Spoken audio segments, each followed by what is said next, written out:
কোরআনুল কারীমের মধ্যে আল্লাহ তাআলা বলেন, মা ফাররাতনা ফিল কিতাবি মিন শাই। আমি এই কিতাবের মধ্যে, কোরআনের মধ্যে আল্লাহ বলেন কোনো কিছুর আলোচনা বাদ দেই নাই। মা ফাররাতনা, ছেড়ে দেই নাই। ওয়া নাযালনা আলাইকাল কিতাবা তিবিয়ানান লিকুল্লি শাই। আল্লাহ তাআলা বলেন, বন্ধু আপনার উপরে আমি কোরআন নাজিল করেছি তিবিয়ানান লিকুল্লি শাই, এর মধ্যে সমস্ত কিছুর বিস্তারিত আলোচনা। তাহলে সকল কিছুর তিবিয়ান মানে বিস্তারিত আলোচনা। এজন্য আল্লাহ তাআলা কোরআনুল কারীমের মধ্যে সব বিষয়ের আলোচনা করছে, কিছুই বাদ দেন না, কিছুই বাদ দেন। আল্লাহ তাআলা সমস্ত কথা বলার পরেই, নবীজির মাধ্যমে বুঝানোর পরেই বলছেন, আল ইয়াউমা আকমালতু লাকুম দীনা। আল্লাহ তাআলাই নাজিল করে বলছেন, বন্ধু আজকে আমি দিন পূর্ণ করে দিলাম। ওয়া আতমামতু আলাইকুম নি'মাতি, এবং শরীয়তের নামে, বিধানের নামে, হুকুমের নামে আমি আল্লাহ তাআলা কি চাই বান্দার কাছে, এই সব কিছু আমার হুকুম, আমার আহকাম, আমার শরীয়ত, আমার বিধান, এইটা আমি আজকে পূর্ণ করে দিলাম। আর নতুন কোন শরীয়ত, নতুন কোন বিধান, নতুন কোন হুকুম পরিবর্তন আসবে না, হবে না। নামাজ আর কোনোদিন 4 ওয়াক্ত হবে না, নামাজ আর কোনোদিন 6 ওয়াক্ত হবে না। যাকাত 100 টাকার মধ্যে 2.5 টাকা, এইটাই কোটি কোটি টাকা থাকলো 2.5 টাকা, আবার সমান সমান থাকলো 2.5 টাকা, অর্থাৎ আর বাড়বে না, কমবে না, পূর্ণ। যেই হুকুম আমি আল্লাহ বলছি আপনি রাসূলের মাধ্যমে এই 23 বছরে, আগামী কিয়ামত পর্যন্ত আর কোনো রদবদল হবে না। ওয়ারাদিতু লাকুমুল ইসলাম দীনা, আমি আল্লাহ কিয়ামত পর্যন্তের জন্য, সারা পৃথিবীবাসীর জন্য ইসলামকেই একমাত্র ধর্ম হিসাবে পছন্দ করে দিলাম। এজন্য ধর্ম কেবল একটাই পৃথিবীতে, সেটা ইসলাম। পৃথিবীতে ধর্ম কয়টা? একটাই ধর্ম, ইসলাম। আল্লাহ পাক মনোনীত ধর্ম একটাই, ইসলাম। ইন্নাদ-দীনা ইনদাল্লাহিল ইসলাম, নিশ্চয়ই আল্লাহর নিকটে একমাত্র দ্বীন ইসলাম। ওয়া মান ইয়াবতাগি গায়রাল ইসলামি দীনান ফালা ইউকবালা মিনহু। আল্লাহ তাআলা বলেন, ইসলামকে বাদ দিয়ে যে কেউ অন্য কোন ধর্ম গ্রহণ করবে, সেটা কখনোই আমি আল্লাহ গ্রহণ করব না। ওয়া হুয়া ফিল আখিরাতি মিনাল খাসিরিন, এবং ওই ব্যক্তি ইসলামকে বাদ দিয়ে অন্য কোন ধর্মকে অনুসরণ করলো, যে আল্লাহ বলেন আখিরাতে, পরকালে সে নিশ্চিত ক্ষতিগ্রস্ত, জাহান্নাম। এজন্য ধর্ম কেবল একটাই, ইসলাম। মুসলমান আমাদের যেটা ধর্ম, এটাই ধর্ম। অন্য সব ধর্ম পরিত্যক্ত, বাতিল। ইসলাম আসার পরে, আমাদের নবী সাল্লাল্লাহু আলাইহি সাল্লাম আসার পরে, আসমানি যত কিতাবও ছিল আগের, সবকিছু স্থগিত। নবী সাল্লাল্লাহু আলাইহি ওয়াসাল্লাম বলছেন, আজকে যদি আমার জামানায় মুসা নবীও বেঁচে থাকতো, তো সেও আমাকেই অনুসরণ করত। ঈসা যদি বেঁচে থাকতো, সে আমাকেই অনুসরণ করত। লাউ কানা মুসা হাইয়ান লামা ওয়াসিআহু ইল্লা ইত্তিবাই, আমারই অনুসরণ করত। এজন্য ভাই, আমি সব সময় বলি, 4টি জিনিস আমাদের কাছে আছে যেটা সর্বশ্রেষ্ঠ। 1, আল্লাহ আমাদের রব, তিনি সর্বশ্রেষ্ঠ। 2, মুহাম্মদ সাল্লাল্লাহু আলাইহি ওয়াসাল্লাম আমাদের রাসূল, তিনি সর্বশ্রেষ্ঠ। 3, কোরআন আমাদের কিতাব, এটা সর্বশ্রেষ্ঠ। 4, ইসলাম আমাদের ধর্ম, এটা সর্বশ্রেষ্ঠ। কয়টা হইল? আল্লাহ, রাসূল, কোরআন, ইসলাম। 4টি সর্বশ্রেষ্ঠ নিয়ামত যার কাছে আছে,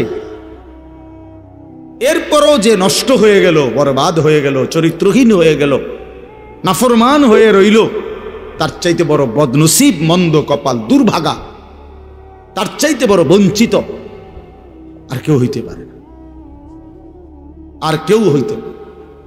এই জন্য আমি সব সময় নওজোয়ান ছেলেদেরকে বলি যে বাবা, তুমি আল্লাহ তোমার রব, মুহাম্মদ সাল্লাল্লাহু আলাইহি সাল্লাম তোমার রাসূল, কোরআন তোমার কিতাব, ইসলাম তোমার ধর্ম, এত বড় 4টি সর্বশ্রেষ্ঠ নিয়ামত তোমার থাকার পর তুমি নষ্ট হইলা কেমনে? তুমি চরিত্রহীন হইলা কেমনে? কিসের অভাবে?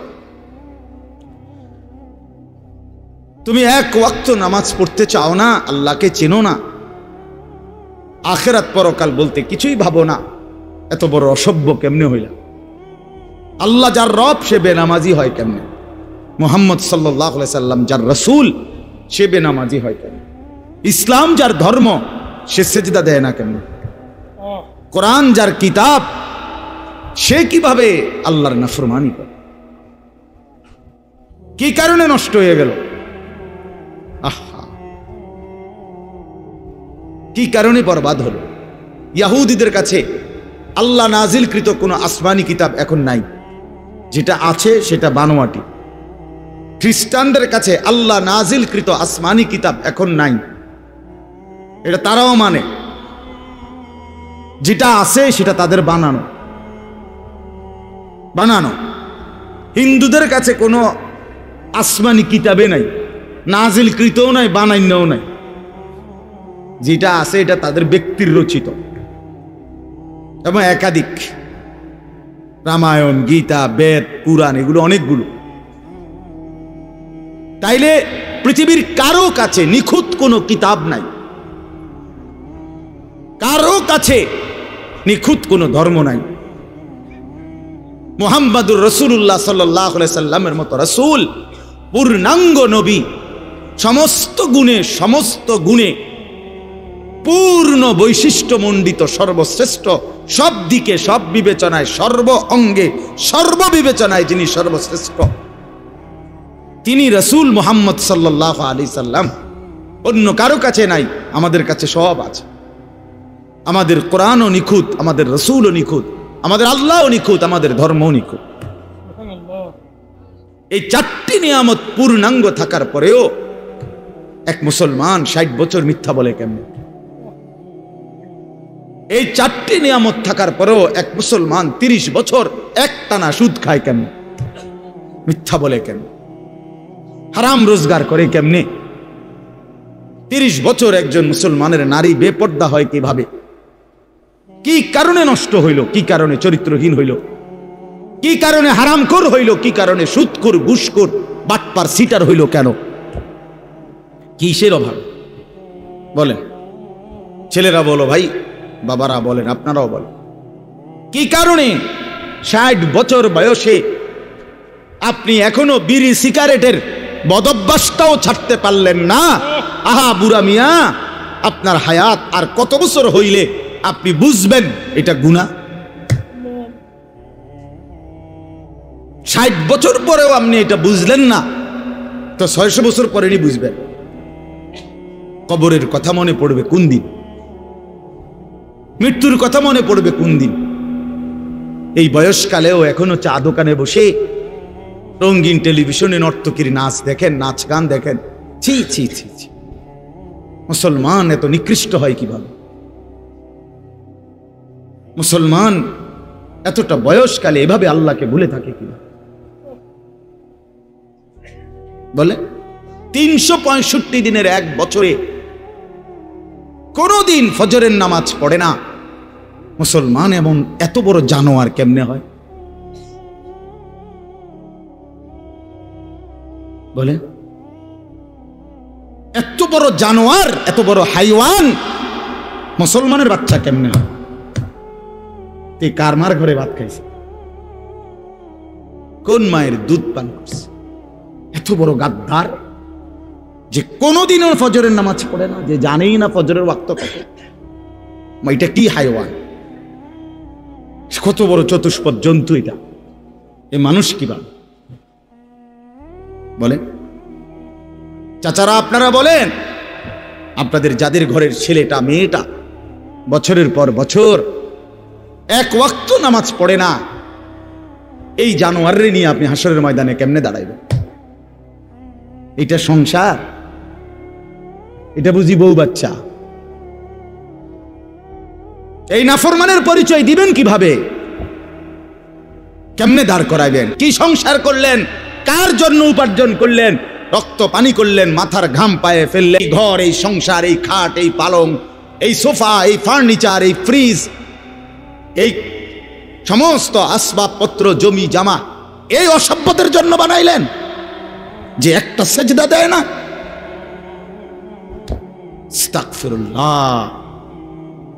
20 বছর ধরে রাস্তার পাশের পুকুরে যেই বেপর্দা বেহায়া নারী খোলামেলা গোসল করে, হাজারো পুরুষ যাকে দেখে আসতে যাইতে, এই অসভ্য নারীর জন্য আপনার সংসার। এটা মুসলমানের স্ত্রী বলেন, ওরে নিয়ে আখিরাতে কেমনে দাঁড়াবেন? কেমনে দাঁড়াবেন? সেই ঘর কেমনে মুসলমানের ঘর যে ঘরে নামাজ নাই, যে ঘরে সেজদা নাই, যে ঘরের প্রত্যেকের হাতে হাতে মোবাইল, যে ঘরে প্রত্যেক রুমে রুমে সারা রাত ছেলে মেয়ে নারী পুরুষ নাচ গান অস্থির ছবি দেখছে, যে মুসলমান প্রতিদিন ওজনে কম দেয়, প্রতিদিন কাস্টমারকে ঠকায়, প্রতিদিন হারাম রোজগার করে। ও ভাইয়া বলেন, বাবা বলেন, কেমনে দাঁড়াইবেন আখিরাতে? কিভাবে দাঁড়াবো আমরা? অকুল্লুহুম আতিহি ইয়াউমাল কিয়ামাতি ফারদা। রব্বুল আলামিন বলে, তোমাদের প্রত্যেককেই আমি আল্লাহর সামনে একজন একজন করে দাঁড়াইতে হবে, একজন একজন। ওয়ালা ইউসআলু হামিমুন হামিমা ইউবাসসারুনহুম। রব্বুল আলামিন বলেন, প্রত্যেক পরিচিত অপর পরিচিতকে হাসরের ময়দানে সচক্ষে দেখবে, কিন্তু কেউ কাউকে কিছুই জিজ্ঞেস করবে না।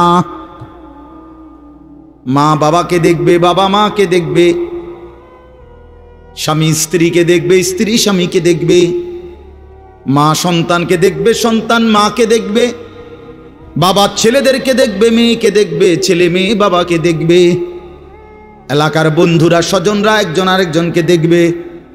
হাসরের ময়দানে আমরা মনে করেন আপনারা এখানকার মানুষ, এই যে আপনারা এখন এনে মোটামুটি আপনারা যদি পরিচয় নেন তো একজন আরেকজনকে চিনবেন মোটামুটি, ঠিক না? তো এই রুমই হাসরের মাঠ। এমন না যে আমার এই ইটালির মানুষের লোকে খাড় করাইবো না, হেরার লোক আমার খাড় করাবো, কিন্তু আমি কি হেগো এলাকার মানুষ না? বুঝেন নাই কথাটা? পরিচিত জনরাই কাছাকাছি দাঁড়াবে, সবাই সবাই চিনবে।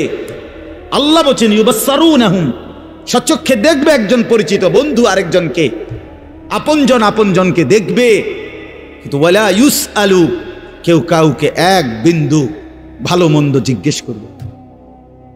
ইব্রাহিম আলাইহিস সালাম ইসমাইলকে ডাক দিবে না, নবীজি বলছে।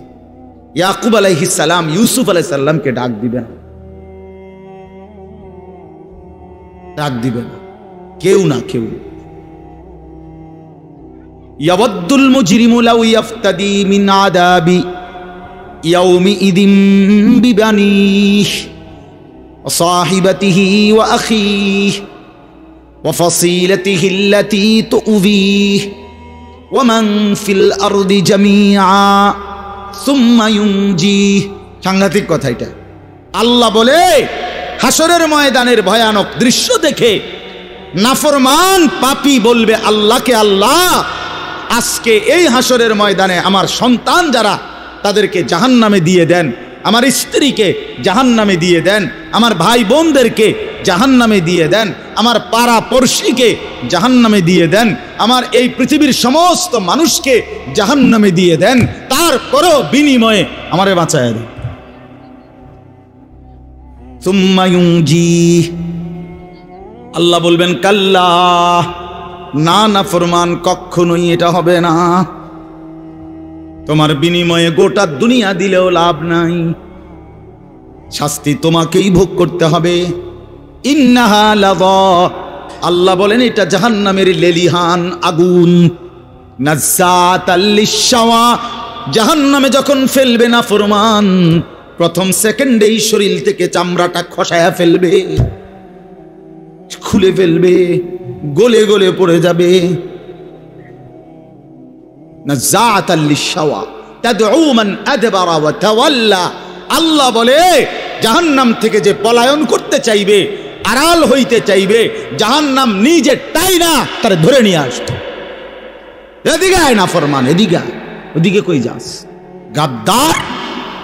তখন সেজদা দিতে বলছে, দিলি না কেন? মা সালাকাকুম ফি সাকার ক্বালু লাম নাকু মিনাল মুসাল্লিন। কোরআনুল কারীমের মধ্যে আছে ফেরেশতারা জিজ্ঞেস করবে, নাফরমান তুই জাহান্নামী কেন হলি? নাফরমান চিৎকার করে বলবে, ভাইয়া আমি নামাজ পড়ি নাই। খোদার কসম, কোরআনের আয়াত প্রথম জবাব দিবে এটা, ক্বালু লাম নাকু মিনাল মুসাল্লিন, আমি নামাজ পড়ি নাই। কি ভাবছেন? হ্যাঁ ছেলেরা, বাবারা, আপনারা কি ভাবছেন? কাল লাগে কি কামাই করে? কি আশ্চর্য মুসলমান!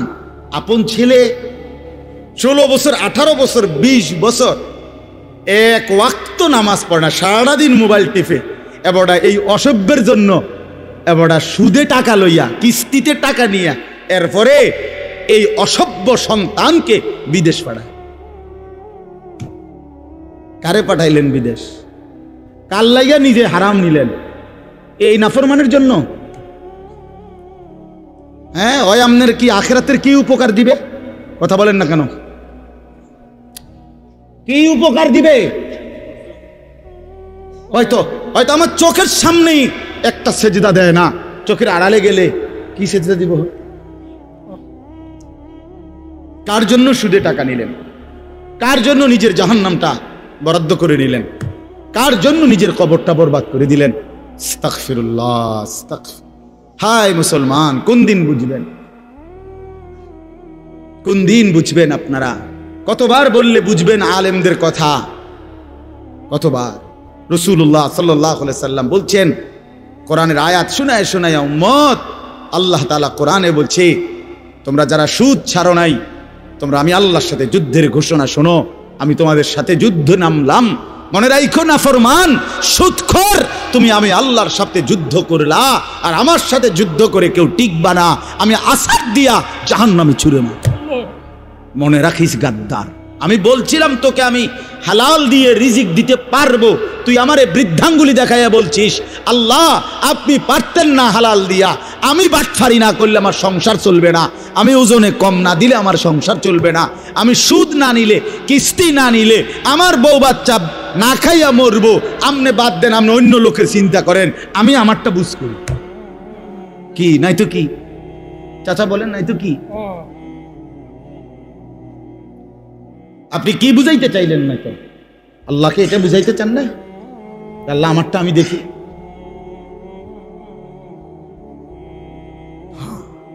চলেন বাবা, ভাবতে শিখেন, বুঝতে শিখেন, নিজের ভালো শিখেন, হিসাব মিলান। ছেলেরা তোমরাও হিসাব মিলাও। ইন্না যারআ কাদ তুদরিকুহুল আহাতু ক্বাবলা আন ইয়াবলুগা। হাসান বসরি রাহমাতুল্লাহ আলাইহি যুবকদেরকে বলছে, যুবক মনে রেখো, সব ফুল, সব ফুল, সব ফল পরিপক্ক হয় না, পাকা পর্যন্ত যায় না, তার আগেই ঝরে যায় অনেক। বুঝেন নাই কথা? আম গাছে যে মুকুল ধরে, যতগুলো মুকুল মানে ফুল, ওই ছোট ছোট মুকুল কয় না এটারে, তো সবগুলোই তো আম হয়। কথা বলেন না কেন? সবগুলোই আম হয় না? তো তিনি এটাই বলছেন, সব ফুল পরিপক্ক হয় না, সব ফল পরিপক্ক হয় না, ঝরে যা, ঝরে যা। তার মানে সব কিশোর বুড়া হবে না, সব যুবক বুড়া হবে না, সব তরুণ বুড়া হবে না বাবা, তার আগেই কবরে চলে যাবে হাজারো লাখো কোটি। কোরআনে আল্লাহ বলছে, ওয়ানুকিররু ফিল আরহামি মা নাশাউ ইলা আজালিম মুসাম্মা। রব্বুল আলামিন বলেন, আমি মায়ের পেটে একটা নির্ধারিত সময় বাচ্চাটাকে রাখি, সুম্মা নুখরিজুকুম তিফলান, অতঃপর একটা ছোট্ট ফুটফুটে বাচ্চার আকারে মায়ের পেট থেকে বের করে আনি, সুম্মা লিতাবলুগু আশুদ্দাকুম, অতঃপর আমি আল্লাহ সেই বাচ্চাটার শরীরের মধ্যে শক্তি দিতে থাকি, আস্তে আস্তে তাকে সামনের দিকে আগাইতে থাকি। কিশোর, তরুণ, যুবক, মাঝবয়সী, বৃদ্ধ, দুর্বল, এভাবে সামনের দিকে নেই। কিন্তু আল্লাহ রাব্বুল আলামিন বলেন ওয়ামিনকুম মান ইউতাওয়াফফা মিন ক্বাবলু, সামনের দিকে নিতে নিতেই মাঝ পথে কিন্তু আমি অনেককেই মৃত্যু দিয়ে থাকি। সরাসরি কোরআনের আয়াত। ওয়ামিনকুম মান ইউরাদ্দু ইলা আরযালিল উমর, আবার অনেককেই আমি আল্লাহ একেবারে বৃদ্ধের শেষ বয়স পর্যন্ত পৌঁছাইয়া থাকি, কিন্তু সবাইকে না। সবাইকে কথা বলেন না কেন? কমপক্ষে যদি এতটুকু নিশ্চয়তা থাকতো যে মৃত্যু হবে নিশ্চিত তবে 60-এর পরে, তাইলেও তো একটা কথা ছিল। মৃত্যু হবে নিশ্চিত তবে 50-এর পরে, মৃত্যু হবে নিশ্চিত তবে 40-এর পরে। তো এরকম নিশ্চয়তাও কি আছে কি বাবা? ছেলেরা বলো ভাই, আছে কি এমন? তো কেন তামাশা করছো? তুমি স্বীকার করলেও মরে যাবা, স্বীকার না করলেও মরে যাবে। চোখ বন্ধ রাখলেও কবরে যাইতে হবে, চোখ খোলা রাখলেও কবরে যাইতে হবে। কি বলে? রাজপ্রাসাদের মানুষটাও মরে যাবে, কুড়ে ঘরের মানুষটাও মরে যাবে। সুখের খাবার যার মুখে সেও মরে যাবে, ভিক্ষার থালা যার হাতে সেও মরে যাবে। যাবে না? তো যেটা নিশ্চিত অনিবার্য বাস্তবতা, যে মৃত্যুকে আড়াল করার, অস্বীকার করার, পাশ কাটার কোনোই ব্যবস্থা নাই, কোনোই ব্যবস্থা নাই। না ক্ষমতা দেখাইয়া, না কাইন্দা কাইটা, কোনো সিস্টেম নেই। ক্ষমতা দিয়েও মৃত্যুকে ঠেকানো যাবে না, কাইন্দা কাইটাও কি করা যাবে না মৃত্যুকে। যেটা নিশ্চিত সেটাকে ভুলে যাওয়া কেন ভাই? কেন ভুলে যাব আমরা? আল্লাহর নবী সাল্লাল্লাহু আলাইহি ওয়াসাল্লামের যেই হাদিস আমি পড়ছি এটাই নবীজি বলছেন, আকসিরু যিকরা হাদিমিল লাযযাত, আমার উম্মত প্রতিদিন বেশি বেশি ওই জিনিসটাকে স্মরণ করো যেটা তোমার সমস্ত স্বাদ, আহ্লাদ, সমস্ত ব্যস্ততা সবকিছুকে স্তব্ধ করে দিবে। সবকিছু, সেটার নাম মৃত্যু। হাদিসে আছে মৃত্যু সবকিছু বন্ধ করবে। তোমার নাক, তোমার চোখের দৃষ্টি, তোমার কানের শ্রবণ শক্তি, তোমার জবানের উচ্চারণ, তোমার জিহ্বার স্বাদ, তোমার হাতের নড়াচড়া, তোমার ব্যস্ততার এই জিন্দিগি স্তব্ধ করে দিবে। দিবে কিনা বলে? আমি অনেক সময় বলি, আমার প্রায় সময় জানাজা পড়তে গেলে মনে হয়, দেখবেন জানাজার নামাজেও মনে করেন 10:30 বাজে জানাজার টাইম দিছে, 10:30 জানাজা, 10:34 বাইজা গেছে, 30-40 বাইজা গেছে। কিছু মানুষের এই পরিমাণ অস্থিরতা, এই মিয়া টাইম টেবিল ঠিক রাখো না, কইলা 10:30 জানাজা, 10টা মিনিট ওভার হয়ে গেছে, কতক্ষণ খাড় করায় রাখবা? মানে উনি ব্যস্ত, ওনার এই 10 মিনিট সময় নাই। আল্লাহর কসম বন্ধু, এই মানুষটাও এরকম ব্যস্তই ছিল। যে মানুষটার জানাজা হচ্ছে এখন, যার লাশ এখানে শোয়ানো, এই লোকটাও এমন ব্যস্তই ছিল। তার হাতেও একদিন সময় ছিল না। আজ গোটা পৃথিবী সব আগার জায়গায়, এই বেচারা শুধু নিস্তব্ধ। চোখের সামনের জলজ্জান্ত মানুষটা স্তব্ধ, আর হাত নড়ে না, পাও নড়ে না, আর চোখ নড়ে না, জিহ্বা নড়ে না।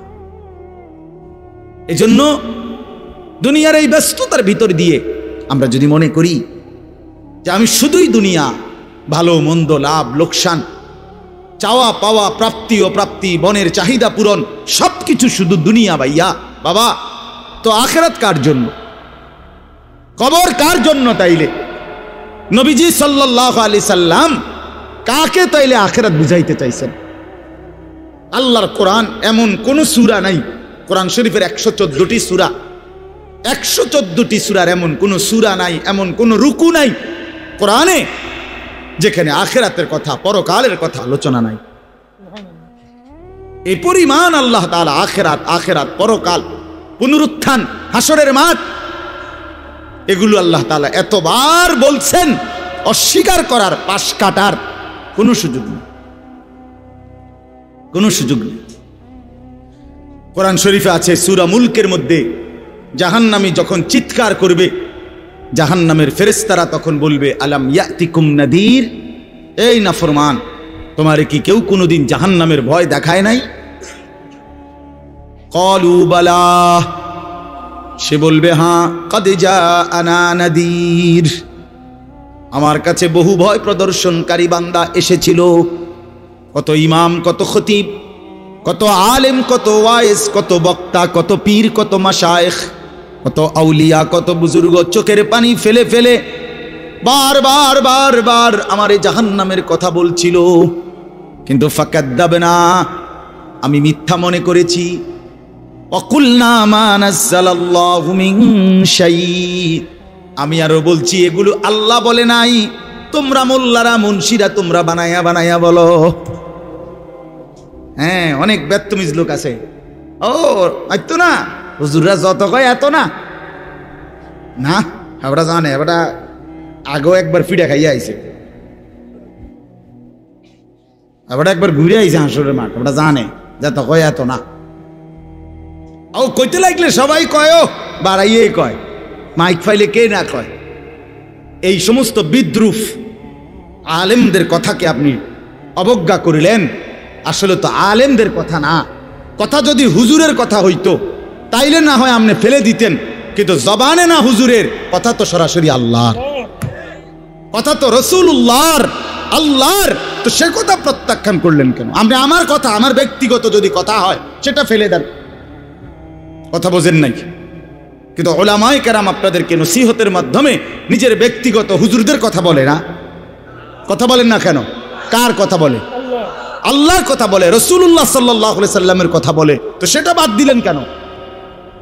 সেটা বাদ দিবেন। আমার ব্যক্তিগত কথা তো আপনাদের ধরতে বলি নাই, আমার ব্যক্তিগত কথা বলি, আপনারা দেখি গ্রহণ করেন কিনা বলেন।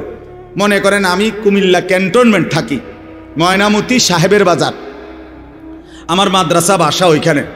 তো আমি কুমিল্লা ক্যান্টনমেন্টে একটা বড় টাওয়ার আছে, গুমতি টাওয়ার। এই গুমতি টাওয়ারের নিচে আন্ডারগ্রাউন্ডে মুদি দোকান এবং তরি তরকারির দোকান। আমি প্রত্যেক দিন ওইখানে তরি তরকারি এবং মুদি যত মাল, এই যে পেঁয়াজ রসুন আদা তেল এগুলো এবং মাছ তরকারি, এগুলো ওই গুমতি টাওয়ার থেকেই সবসময় কিনি। আপনারাও সবাই নিয়ত করেন ইনশাআল্লাহ এখন থেকে সবাই কুমিল্লা ক্যান্টনমেন্ট গুমতি টাওয়ার থেকেই তরকারি এবং চাল ডাল তেল কিনবেন, বলেন ইনশাআল্লাহ। কথা বলেন না তো, তা আপনি কি বলবেন? কি হুজুর আপনি পাগল হইলেন? আমি কিনতাম আমার আমনের ক্যান্টনমেন্ট, আমি কিনতাম যাবো, আমাকে দেশে কি মাছ তরকারির অভাব পড়ছে নি? ঠিক কিনা বলেন না কেন? তাহলে এইটা না আমার ব্যক্তিগত কথা, কথাটা আমার বুঝছেন? এইটারে তো আপনারে মানতে কই নাই আমি তো বলি না আপনারে যে আপনি আমার লগে গিয়ে বাজার করেন। তাহলে আপনি যে বললেন হুজুর এরকম কয়, হুজুরের সব কথা ধরলে চলন যাইতো না বর্তমান জমানায়। আপনারা তো আমার একটা কথাও ধরতে বলি নাই, আপনাকে বলছি আল্লাহর কথা না ধরতে। আপনাকে তো বলেছি ভাইয়া রাসূলুল্লাহ সাল্লাল্লাহু আলাইহি ওয়াসাল্লামের কথা ধরতেন। আল্লাহর কথা ফিরায় দেয় কেমনে? নবীর কথা ফিরায় দেয় কেমনে? বলেন বাবা, মেহেরবানি করে এই জন্য বুঝতে শিখেন, বুঝতে শিখেন। তিনটা জিনিস আমাদের মধ্যে লাজেম থাকা চাই। এক হলো তাওহীদ, দুই হলো রিসালাত, তিন হলো আখিরাত। এই তিন জিনিস ভুলে গেলে মুসলমান হয় না। তাওহীদ ভুলে গেলে, অর্থাৎ লা ইলাহা ইল্লাল্লাহ, জীবনের সব ব্যাপারে সব বিষয়ে যা কিছু হচ্ছে, যা কিছু হচ্ছে আমার জীবনের এই সারা পৃথিবীর কায়নাতের সমস্ত নড়া চড়া প্রত্যেকটা বিন্দু বিসর্গ করছেন শুধুই একজন, তিনি আল্লাহ। তিনি কে? লা ইলাহা ইল্লাল্লাহ, আল্লাহ ছাড়া আর কোনো ইলাহ নাই, দেনেওয়ালা আর কেউ নাই, পালনেওয়ালা আর কেউ নাই। এটা তাওহীদ। আর শাজিমের উপর থেকে সাতবক জমিনের নিচ পর্যন্ত যেটা যেমনে যেভাবে আছে সেটা একজনই পরিচালনা করছেন, তিনি আল্লাহ। এই কথা যত দিলের মধ্যে বসাইতে হবে। দুই নাম্বার রিসালাত। রিসালাত মানে হলো মুহাম্মাদুর রাসূলুল্লাহ সাল্লাল্লাহু আলাইহি সাল্লাম, এই কথা গ্রহণ করা। এই কথা আবার গ্রহণ করার কি? এই কথা গ্রহণ করা হইল মুহাম্মদ আল্লাহর রাসূল, আল্লাহ আমার জন্য উনাকে পাঠাইছেন, অতএব আমার জীবনের হাসি কান্না আনন্দ বেদনা, রাত দিন, ঘর সংসার, বাজার ব্যবসা, আয় রোজগার, স্ত্রী পুত্র পরিজন, কদম কদম, বিন্দু বিন্দু, নিঃশ্বাস নিঃশ্বাস আমি অনুসরণ করব একজনকে, তিনি মুহাম্মাদুর রাসূলুল্লাহ সাল্লাল্লাহু আলাইহি ওয়াসাল্লাম। এটারে বলে রিসালাত, এটাকেই বলে নবী সাল্লাল্লাহু আলাইহি সাল্লামকে চেনা, এটাকেই বলে নবী সাল্লাল্লাহু আলাইহি সাল্লামকে ভালোবাসা, এটাকেই বলে নবী সাল্লাল্লাহু আলাইহি সাল্লামকে অনুসরণ করা। আমার ভাইয়া, আল্লাহর দোয়াই আপনি আপনার জায়গাতেই থাকেন, আপনি আপনার তরিকাতেই থাকেন, আপনি আপনার পীরের কাছেই থাকেন, যে যেখানে আছেন থাকেন, কোনো অসুবিধা নাই। শুধু নিজেরে ধোঁকা দিয়েন না, ধোঁকা খাইয়েন না, কাউরে ধোঁকা দিয়েন না। আল্লাহ রসুল বলছে আল মুমিনু লা ইয়াখদাউ ওয়ালা ইউখদাউ। খেয়াল করে শুনেন এই কথাটা। মুমিন, নবীজি বলছে, কোনো ইমানদার কাউকে ধোঁকা দেয় না। খোদার কসম নবী বলছে ইমানদার ধোঁকা খায়ও না। লা ইয়াখদাউ অর্থ সে ধোঁকা দেয় না, ওয়ালা ইউখদাউ অর্থ নিজেও ধোঁকা খায় না। অতএব রাসূলুল্লাহ সাল্লাল্লাহু আলাইহি সাল্লামের সাথে সম্পর্ক, ভালোবাসা, মহব্বতের সবটা 100 অনুসরণের মাধ্যমে, অনুসরণের মাধ্যমে, অনুসরণের মাধ্যমে। চেহারায় যার দাড়ি নাই সে রসুলকে ভালোবাসে না, ঘরে যার স্ত্রী বেপর্দা সে রসুলকে ভালোবাসে না, উপার্জনের মধ্যে যার হালাল নাই সে রসুলকে ভালোবাসে না, জীবনে যার সুন্নত তরিকার অনুসরণ নাই সে আল্লাহর রসুলকে কশ্চিন কালেও ভালোবাসে না। ভালোবাসে বললে এটা ভালোবাসার নামে ধোঁকা, মিথ্যাবাদিতা ছাড়া আর কিচ্ছু না। হ্যাঁ, হাসরের ময়দানে মার খাইয়েন না, ধরা খাইয়েন না। কথা বুঝছেন না? এখানে গাছ জোর দেখাইয়া হয়তো আমনে চিৎকার দিয়া, হুঙ্কার দিয়া, এই কইয়া সেই কইয়া, খাইয়া দাইয়া, বিরানিয়ে খিচুড়িয়ে মিল্লা পার হইয়া গেলেন আর কি। কিন্তু কবর আখেরাত এত সুধা না। আখেরাত হাসরের মাঠ, মামুর বাড়ি না। হাসরের মাঠ নানার বাড়ি না, আমনের সাসার শ্বশুর বাড়ি না। হাসরের মাঠ সেই মাঠ, ১৬ লক্ষ আম্বিয়া, আদম থেকে মুহাম্মদ সাল্লাল্লাহু আলাইহি সাল্লাম পর্যন্ত সমস্ত নবী রাসূল যে মাঠের ভয়ে আল্লাহর কাছে দিবানিশি কাঁদছেন, সেই মাঠের নাম হাসরের মাঠ। সব নবী, সব নবী আল্লাহর কাছে হাসরের মাঠের ব্যাপারে দোয়া করছে। আমাদের নবী সাল্লাল্লাহু আলাইহি সাল্লাম পর্যন্ত যার কোনো গুনাহ নাই, যিনি নিষ্পাপ, সেই নবীজি পর্যন্ত 5 ওয়াক্ত নামাজের পরে, সব আলেমদেরকে জিজ্ঞাসা করেন, নবীজি নিয়মিত 5 ওয়াক্ত নামাজের পরে দোয়া করতেন, আল্লাহুম্মা হাসিবনি হিসাবান ইয়াসীরা। আল্লাহ, হাসরের মাঠে আমার ভয় লাগে, আপনি, আমি মুহাম্মদের, আপনার বন্ধুর হাসরের মাঠের হিসাব সহজ করে দিয়ে। নিজের ব্যাপারে বলছেন। এই জন্য বাপ রাগ হইয়েন না। 1 নম্বর তাওহীদ, কলিজার ভিতরে ঈমান মজবুত করতে হবে।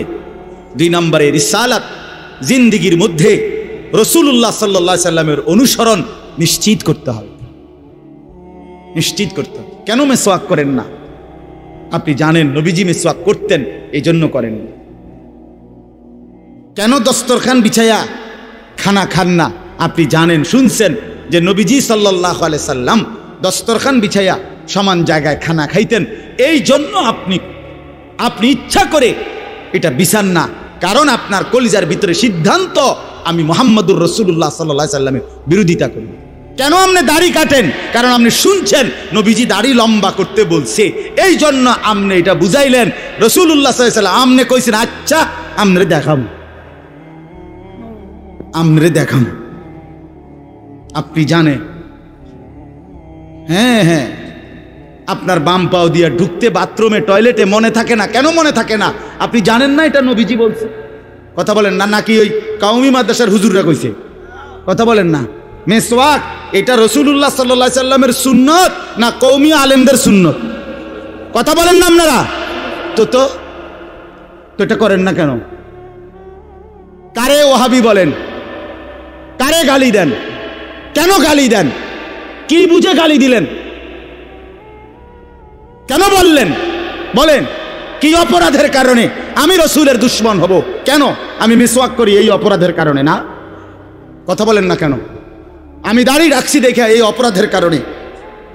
কোন আমার স্ত্রী পর্দানসীন, আমার মেয়ে পর্দা করে, আমার ঘরে টেলিভিশন নাই, আমার রোজগারের মধ্যে আমি হারাম করার চেষ্টা করি না, তো সব ক্ষেত্রে রাসূলুল্লাহ সাল্লাল্লাহু আলাইহি সাল্লামের সুন্নাতের উপরে চলার চেষ্টা করলাম, তো আমি রাসূলের দুশমন কেন হলাম?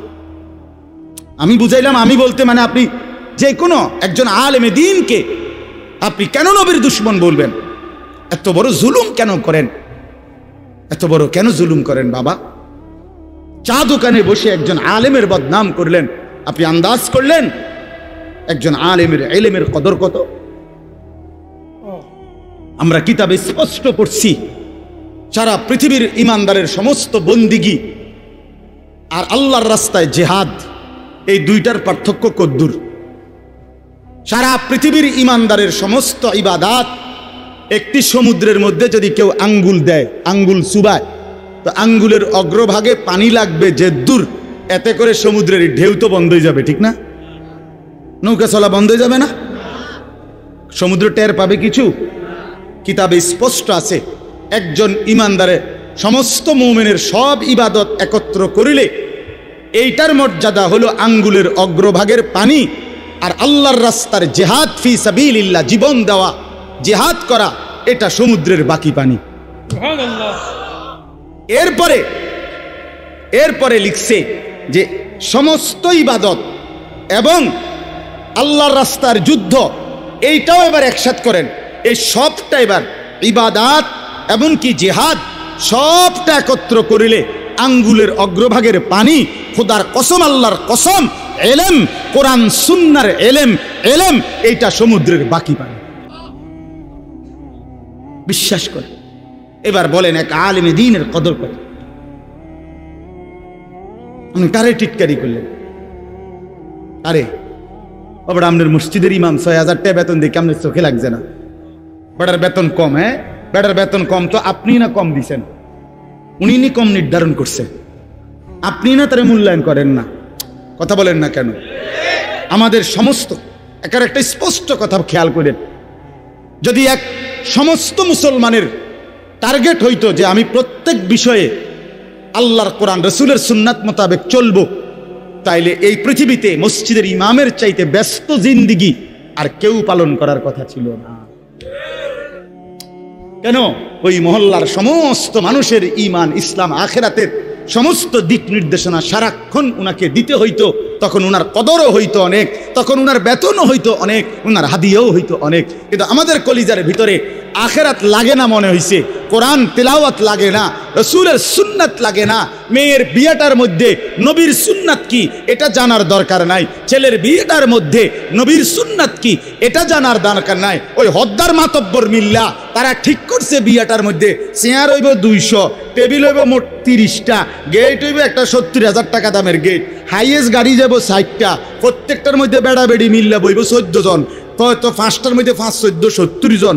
এরপরে দিয়া গেটে দিব ২,০০০, বাজে খরচ হইল ৩,০০০, এই হইল ৫,০০০, এগুলো হইল হিসাব। আর হুজুরেরা ইয়া কয়ে গেছে রবিবারে মাইয়াগার বিয়া, দুপুরে দুগা ভাত খাইয়ে যাই। বুঝেন নাই? কিন্তু যদি সে জানতো যে রাসূলুল্লাহ সাল্লাল্লাহু আলাইহি সাল্লামের ৪টা মেয়ে নবী বিয়ে দিছেন, আমি সেভাবে রাসূলের মেয়ে যেভাবে বিয়ে দিছেন আমি আমার কন্যাকে সেভাবে বিয়ে দেব, তাইলে তো ইমাম সাহেবের কাছেই উনি আগে আসতো, ঠিক কিনা বলে? আলেমের কাছেই আগে আসতো। কিন্তু ওই যে ওনার তো এটা দরকার নেই। কি আপনার বাড়িতে ৩ দিন ধরে ডেক সেট বাজে, হ্যাঁ হুজুর আসলে কিতা করবো, শরম দিয়ে না, ফুলাইনে আউশ করছে, ফুলাইনে শখ করছে। হায় রে আল্লাহ, হায় মুসলমান, এইভাবে রাসূলুল্লাহ সাল্লাল্লাহু আলাইহি সাল্লামের হুকুমকে, সুন্নাতকে গলা টিপে হত্যা করলেন। নবীজি নিজে বলছে না, আপনারা কতবার শুনছেন, নবীজি বলছে বিয়ে আমি রাসূলের সুন্নাত, বলছি কিনা বলেন? আবার বলেন বলছি কিনা? তাহলে যার সুন্নাত তার মতো হইতে হবে না? তো রাসূলুল্লাহ সাল্লাল্লাহু আলাইহি সাল্লামের সুন্নাত বিয়ে, তো বিয়ে নবীজি সাল্লাল্লাহু আলাইহি সাল্লাম বিয়ের মধ্যে গায়ে হলুদ, ডেক সেট, এই লম্বা গেট আর গাড়ির মধ্যে ফুল, এই সব। আমি অনেক সময় অনেকের জিজ্ঞাসা করছি যে ভাই বিয়ে কার, বিয়ে কার? কইছে ওনার। আমি কই এই ফুল দিয়ে লাগাইছেন গাড়ি, বিয়ে তো প্রাইভেট কারে করানো উচিত। বেকুব যদি পুরা তার সিরা হয়, এই মাতাল হওয়ার কারণে একমাত্র তার সিরা দেখা প্রাইভেট কারের মধ্যে কি লাগাইছে, কি রে বেটা বিয়ে হইলো এতের, ফুল লাগাইলো কোথায়? প্রাইভেট কারে। পাগল কারে কয়? এই পাগলের বাতরান দেখে। বলেন আপনারা চাচা, আপনারা বলেন, এটা বিবেক নিয়ে কথা। কি বিয়ে করে এতে ফুল লাগায় প্রাইভেট কারের? বলদ নিয়ম নেই, এর থেকে বড় বলদ আর কি? আস্তাগফিরুল্লাহ, কি পরিমাণ বোকা আমরা। 10,000 টাকা কোথায় লাগাইলেন? 10,000 টাকা এই ফুলগুলো লাগাইতে গিয়ে 5,000 টাকা, 7,000 টাকা, 10,000 টাকা কোথায় দিলেন?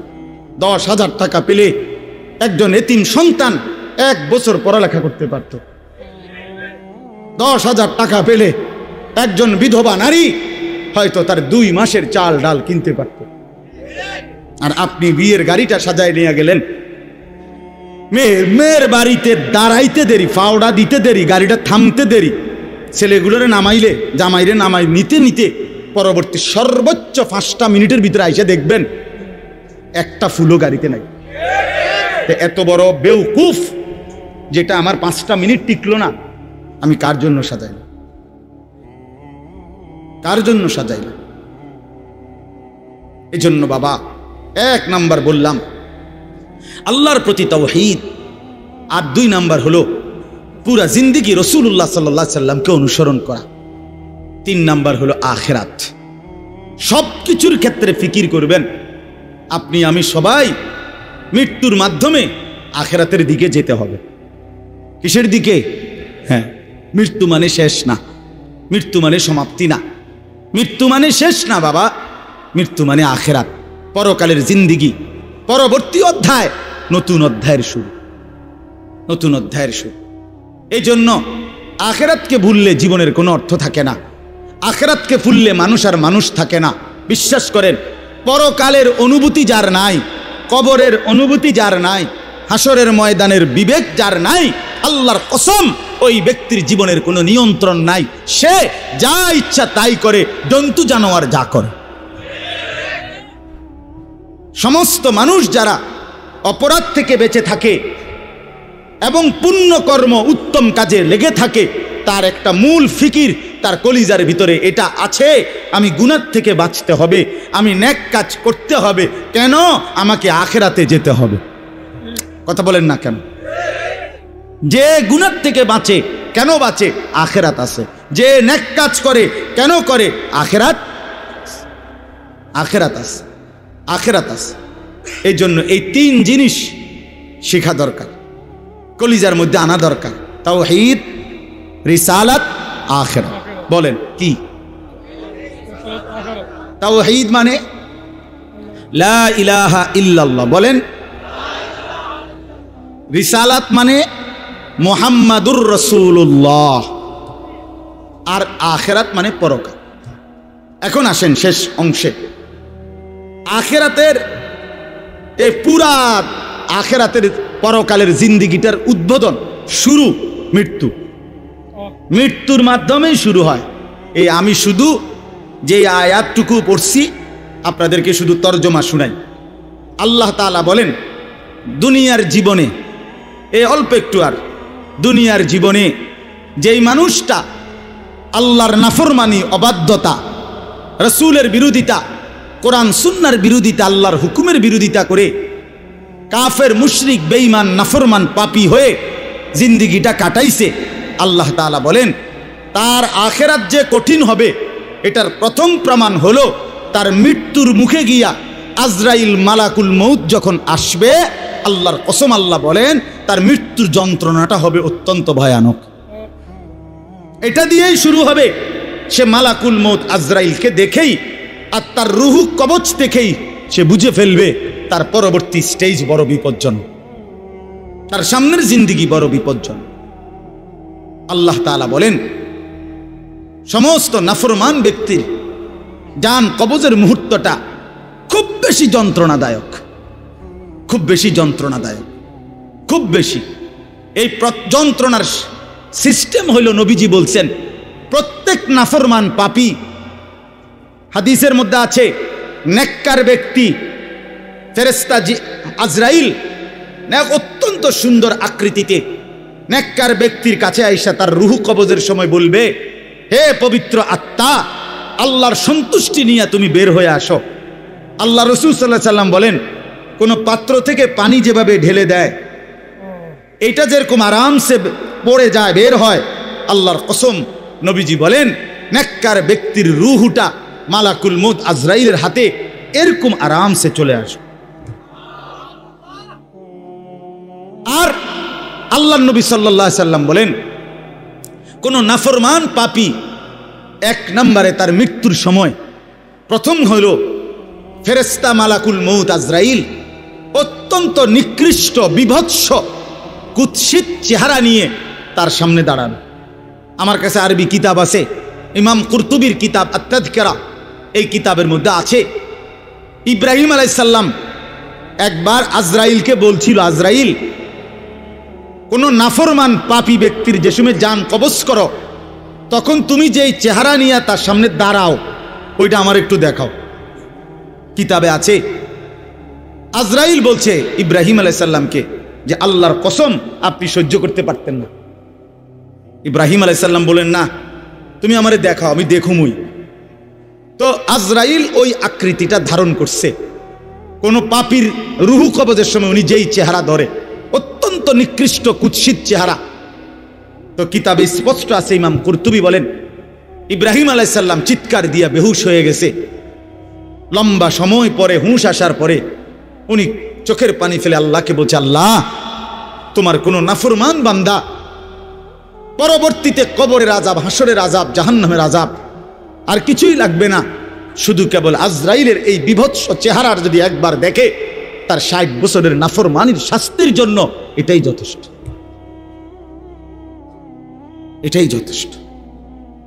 আল্লাহ নবী সাল্লাল্লাহু আলাইহি সাল্লাম বলছেন, কোরআনে আল্লাহ বলছেন, এই মালাকুল মউত আজরাইল যখন কোন পাপী নাফরমানের জান কবজ করতে আসবে, তো প্রথম এই কলিজাটার ভেতর থেকে যে রুহু আছে, এই কলিজার ভিতরে, কলবের ভিতরে যে রুহ, এই রুহুটা ধরে টান মারবে, যখন একটা টানে কলিজাটা ছিঁড়া, রুহুটা ছিঁড়া এই কণ্ঠনালী পর্যন্ত চলে আসবে।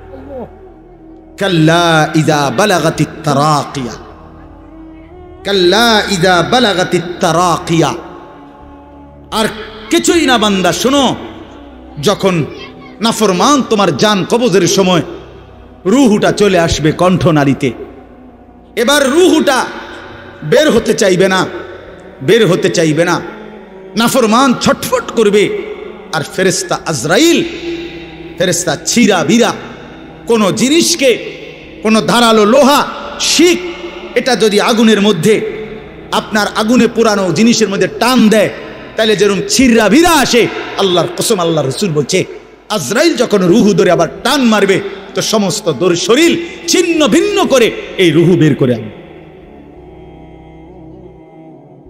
ওয়াকিলা মান রাক, আল্লাহ বলে আশপাশের মানুষগুলো তখন বলবে, ওই লোকের ছটফটানি দেখা, হায়, তাকে বাঁচাবার জন্য কোনো ওঝা ডাকো, বৈদ্য ডাকো, ডাক্তার ডাকো, কবিরাজ ডাকো, কে আছো তাকে চিকিৎসা করবে, ডাকো না, আনো না, কত ভীষণ ছটফট করছে।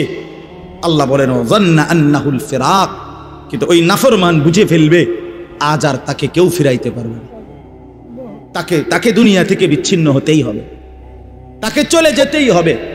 বন্ধু আমার, বাপ আমার, একটা জরুরি কথা আপনারা বয়স্ক লোকেদেরকে বলি। রাসূলুল্লাহ সাল্লাল্লাহু আলাইহি সাল্লাম বলেছেন, আমার এই কথাটা খেয়াল করেন, নবীজি বলছেন, ইন্নাল্লাহা ইয়াকবালু তাওবাতাল আবদ মা লাম ইউগাররির। বান্দা যখন আজরাইলকে দেখে, তখন তার রুহে, তার শরীরের মধ্যে আরে গড়গড়া শুরু হয়, মৃত্যুর গড়গড়া শুরু হয়। আল্লাহ রাসূল বলছেন, তখন আর আল্লাহ তাআলা কারো কোনো তওবা কবুল করেন, তওবা কবুল করেন। ওয়ালাইসাতিত তাওবাতু লিল্লাযিনা ইয়ামালুনাস সাইয়্যাত হাত্তা ইযা জাআ আহাদাহুমুল মাউত ক্বালা ইন্নী তুবতুল আন। আল্লাহ বলেন, যে মৃত্যু পর্যন্ত নাফরমানি করে গেছে, যখন মৃত্যুর মুখে আজরাইল আসছে, এখন বলতেছে, আল্লাহ, আমি তওবা করলাম। আল্লাহ বলেন, ওয়ালাইসাতিত তাওবা, এমন তওবা আমি আল্লাহ গ্রহণ করব না। আমরা অনেক সময় 90 বছরের বুড়া, 70 বছরের বুড়া মিয়া একদম লম্বা হইয়া সোজা হইয়া গেছে, এবার একদম টাইনতে আছে লম্বা করিয়া। এই সময়ে গিয়া 200 টাকা হাদিয়া দিয়া হুজুর আনছে, হুজুর তোবাটা ফরাইয়া দেন, আব্বারে ব্যস্তটা বুঝ করিয়া দেন, ধরেন এই 200 টাকা রাখেন। কি তওবা করাবে হুজুর? হুজুর এখন ওনার কোনো এহসাস অনুভূতি আছে? কথা বলেন না কেন? উনি জানে কিছু কি বলতেছে, কি তওবা করাইলেন? কিসের তওবা? কিসের তওবা এটা? কিসের তওবা? গুনাহ করলেন আপনি, আপনার ফরামু বুঝি আমি? হ্যাঁ, আপনার গুনাহ আপনি না জানেন। এই জন্য আল্লাহ কোরআনে বলছেন, ওয়াল্লাযীনা ইযা ফাআলু ফাহিশাতান আও যালামু আনফুসাহুম যাকারুল্লাহ। আল্লাহ বলে, বান্দা শোনো, জীবনভর যদি গুনাহ করো, নাফরমানি করো, জুলুম করো, নাফরমানি করো, কিন্তু আমার যেই বান্দা গুনাহ করবে অথবা নাফরমানি, অশ্লীলতা, বেহায়াপনা করে, আল্লাহ বলেন যদি সাথে সাথে আমি আল্লাহকে মনে করে, অতঃপর ফাস্তাগফারু লিযুনুবিহিম, আমি আল্লাহর কাছে নিজের গুনাহের জন্য মাফ চায়, ওমান ইয়াগফিরুয যুনুবা ইল্লাল্লাহ, বুঝে শুনে দিল থেকে বলে আল্লাহ আপনি মাফ না করলে মাফ করবে কে? ওয়ালাম ইউসিররু আলা মা ফাআলু ওয়া হুম ইয়ালামুন, আর আল্লাহকে বলে আল্লাহ এই গুনাহ আমি ছেড়ে দিলাম, ওয়া হুম ইয়ালামুন, জেনে বুঝে এমন নাফরমানি আর করব না, মাফ করে দেন। খোদার কসম আল্লাহ বলেন, বুঝে শুনে আমার বান্দা যদি গুনাহ ছেড়ে দিয়ে আর করবে না, ওয়াদা দিয়ে আমি আল্লাহর কাছে চোখের পানি ফেলে মাফ চায়, এবার গুনাহ যদি আসমান পরিমাণও হয়, আমি আল্লাহ ওয়াদা করলাম বিনিময়ে পুরা মাগফিরাত দিয়ে দেব। উলাইকা জাযাউহুম মাগফিরাতুম মির রাব্বিহিম, পুরা মাফ। যে শর্ত হইল বান্দা আর করবা না, ওয়াদা দিতে হবে, গুনাহগুলো ছেড়ে দিতে হবে। আমনের কলজার ভিতরে হইল আমনে কোনো সুদের টিয়া ছাড়তেন না, আমনে কোনো বিড়িখানা ছাড়তেন না, আমনে কোনো সাদওয়ানের টেলিভিশন সাউন্ড বন্ধ করতেন না, আমনে হুজুরের লগে যে ডোলেন আস্তাগফিরুল্লাহ রাব্বি, আমনে কীর্তন লরেন, আমনের পকেটে দিয়ে বিড়ি, আমনের লেগে যে সাদওয়ানে টেলিভিশন লইয়া বইয়া রয়েছে দোকানদার, আমনে লরেন কীর্তন, কি এর তওবা করেন কার কাছে? আল্লাহ বুঝে না? কথা বলে না? হ্যাঁ, আল্লাহ জানে না? এটারই নি কয় তওবা। টেলিভিশনের দিকে চাইয়া চাইয়া কর তওবা তওবা তওবা তওবা। আহারে কিতা রে বাবা রে, দেশটার মধ্যে কি শুরু হইল? আপনি যেটি চাইতে আছেন এটি শুরু হয়েছে। আস্তাগফিরুল্লাহ, আস্তাগফির। এই জন্য বাবা, জওয়ান হন, বৃদ্ধ হন, গুনাহ ছাড়তে হবে এখন। কখন বলেন? ওই বাবা বলেন না কখন? এখন এখন এখন, আজ। গুনাহ করলেন যখন, ছাড়বেন তখন। দিল, দিমাগ, আকল, হুঁশ আছে যখন, এটা মনে রেখে। আল্লাহ তাআলা বলেন, ওয়াযান্না আন্নাহুল ফিরাক, আশপাশের লোকজন তো ডাক্তার কবিরাজ লইয়া ডাকাডাকি করছে, কিন্তু সে বুঝে ফেলছে তাকে দুনিয়া থেকে আলাদা হবে, আর থাকতে পারবে না। ওয়ালতাফাতিস সাকু বিসাক, আল্লাহ তাআলা বলেন ভয়ে আর আতঙ্কে নাফরমান পাপী জান কবজের সময় তার দুইটা পাও মিলাইবার মতো ক্ষমতাও আর তার থাকবে না। পায়ের দুইটা গোছা গোড়ালি এইটা পর্যন্ত কদুর লাগানো অথবা সরানো এই ক্ষমতাটা থাকবে না। এতটা ভয়ে আতঙ্কে পাও নিয়ে পড়ে থাকবে যে পায়ের গোছা গোড়ালিটা পর্যন্ত নাড়াইতে পারবে। ইলা রব্বিকা ইয়াউমা ইদিনিল মাসাক, আর এই অবস্থাতেই তাকে আল্লাহ তাআলার কাছে পৌঁছতে হবে। কার কাছে বলেন না?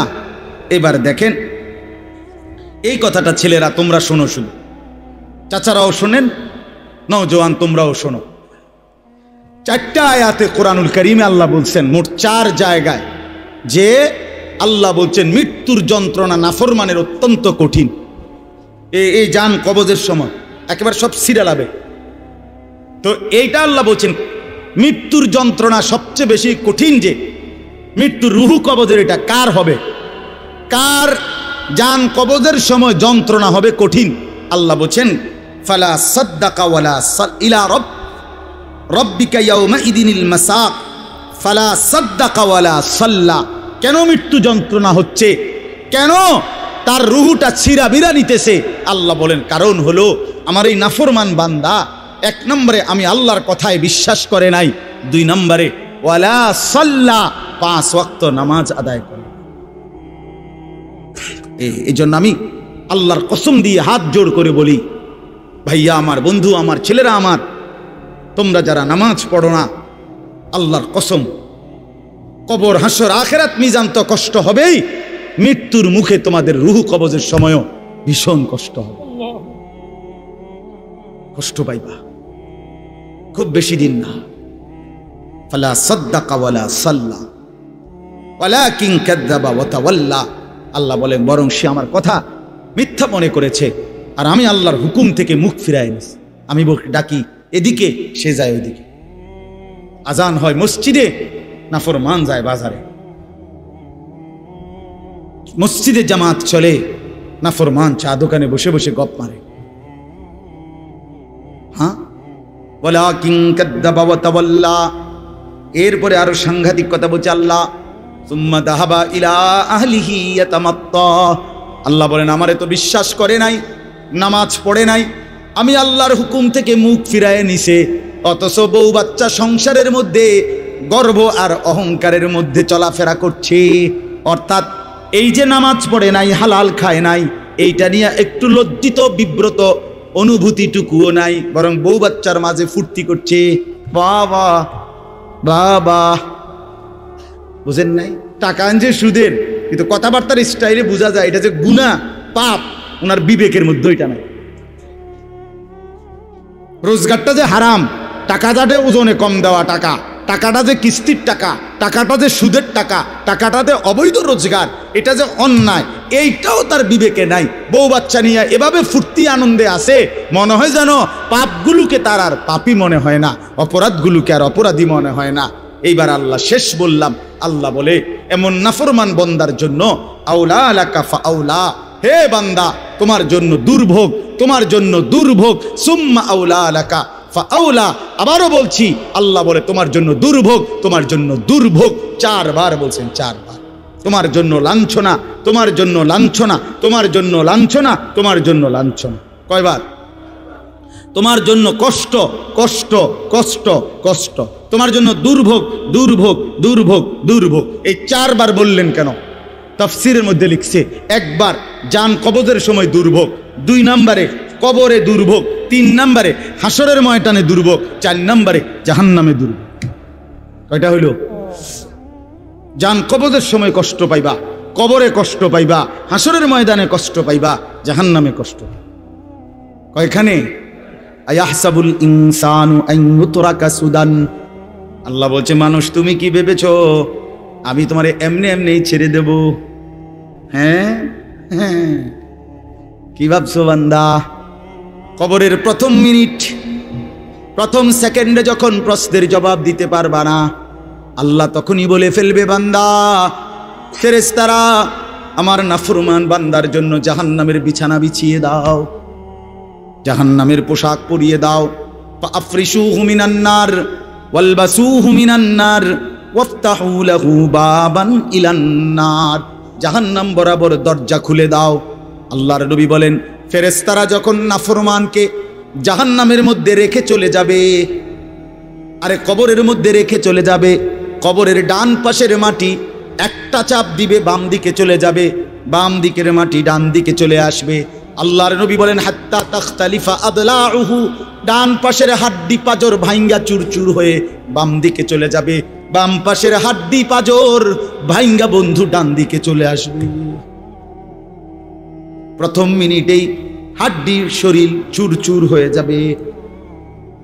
আল্লাহ ছাড়বে না, আমারেও না, আপনারেও না, বিশ্বাস।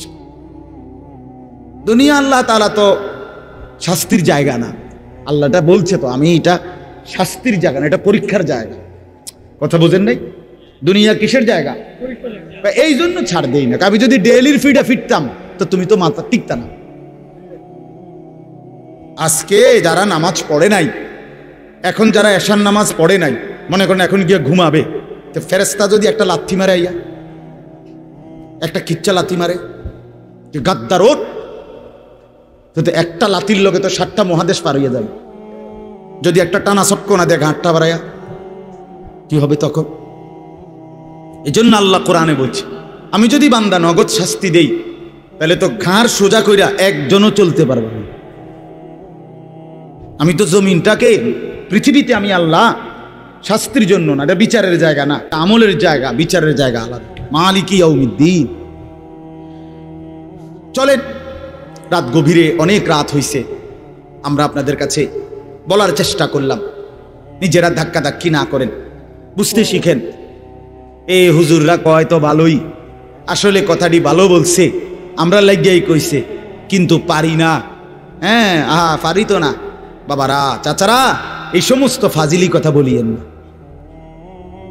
এই সমস্ত মস্কারি কথা বললেন না যে পারি না। পারবেন না কেন? আপনি পারবেন না কেন? পারবেন না। আপনি এই 60 বছরে কি কম কিছু পারছেন? আপনি 60 বছরে হুদা চিরা খাইছেন? পারবেন না কেন? অবশ্যই পারবেন।